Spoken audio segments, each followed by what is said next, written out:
Minister Modi, welcome back to the sacred turf of the Melbourne Cricket Ground, the birthplace of Test cricket, the home of Australian rules football, and the scene of so many famous contests between Australia and India.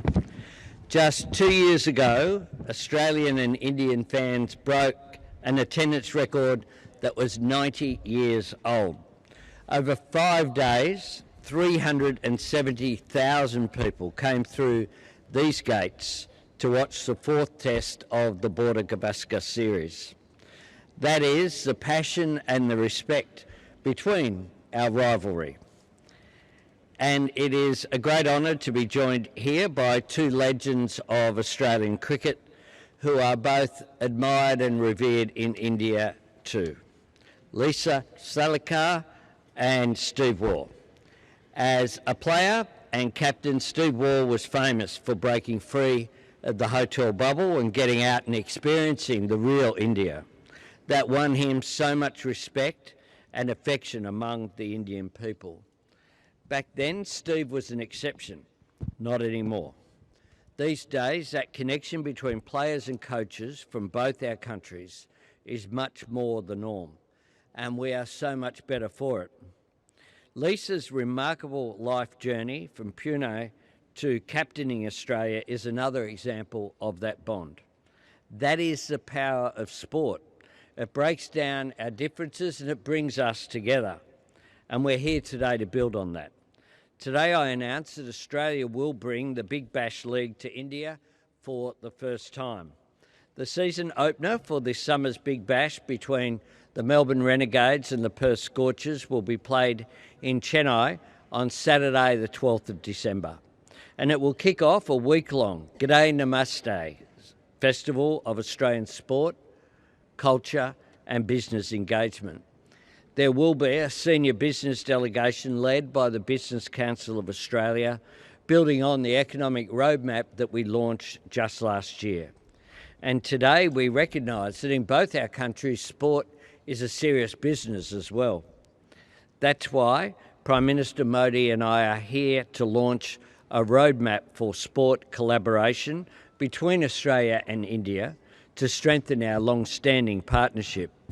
This roadmap will support practical cooperation in areas such as sports science and staging major sporting events, as well as broader opportunities in trade, tourism and investment.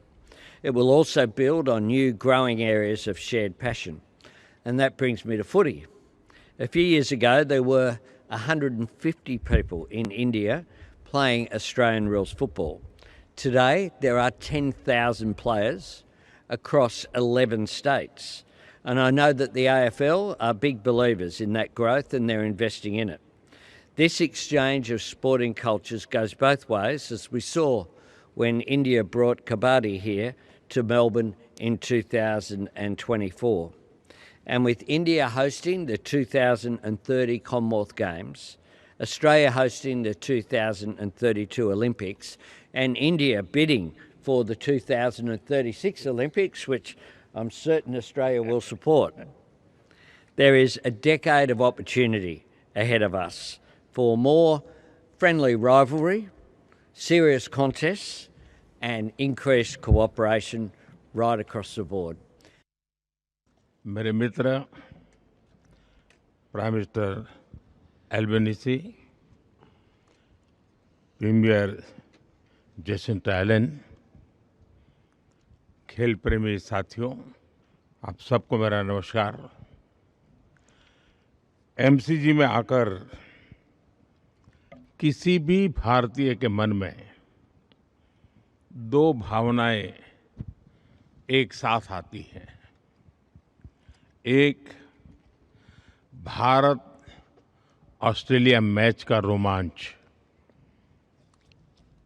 और दूसरा यह एहसास कि दोनों देशों में cricket केवल एक खेल नहीं, लेकिन एक साझा जुनून है। लेकिन आज यहाँ कोई लास्ट ओवर फिनिश का प्रेशर नहीं है। आज यहाँ केवल खेल की खुशी है, हमारी मित्रता की गर्मजोशी है और फ्यूचर चैंपियंस की एनर्जी है। अभी हमने बच्चों को कबड्डी, ऑस्ट्रेलियन फुटबॉल और क्रिकेट की दुनिया से जुड़े हुए इन बच्चों से गप्पे गोष्ठी करने का अवसर मिल गया। उनके जोश को देख करके लगा आज यहाँ बच्चों का एग्जीबिशन मैच नहीं है, फ्यूचर चैंपियंस का ऑडिशन चल रहा है। उनके आत्मविश्वास और ऊर्जा से यह स्पष्ट है कि भारत ऑस्ट्रेलिया में खेलों का भविष्य बहुत उज्जवल है। जब भी मुझे मेरे मित्र प्रधानमंत्री एल्बेनीज़ी से मिलने का अवसर मिला है, क्रिकेट हमारा नेचुरल कनेक्टिंग पॉइंट रहा है। अहमदाबाद में हम साथ में स्टेडियम गए थे और आज यहाँ आकर मैं स्पोर्टिंग स्पिरिट महसूस कर रहा हूँ।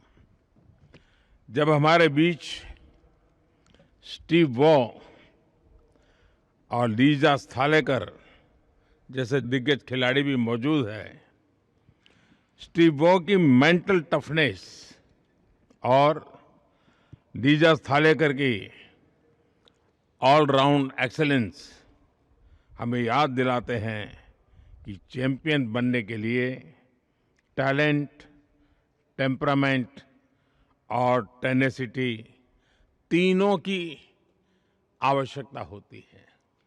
फ्रेंड्स, स्पोर्ट्स भारत और ऑस्ट्रेलिया के संबंधों की एक मजबूत कड़ी है।